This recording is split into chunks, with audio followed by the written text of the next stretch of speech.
FM WhatsApp जो है, ये व्हाट्सअप का एक टाइप है जिसमें बहुत सी फीचर्स आपको मिलेंगे। यानी इसमें आपको बहुत फीचर्स मिलेंगे जो टाइम बाय टाइम मैं आपको एक्सप्लेन करूँगा। तो इस वीडियो में मेरा मतलब है इसको कैसे डाउनलोड करें।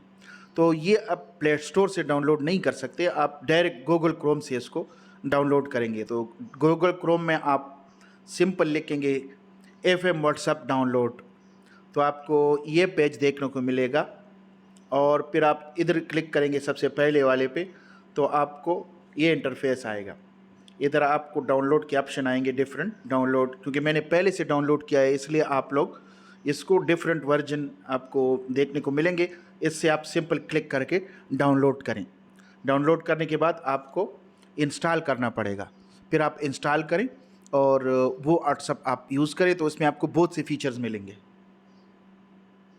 अगर आपको ये वीडियो पसंद आए तो मेरे चैनल को सब्सक्राइब ज़रूर करें। आपका बहुत शुक्रिया।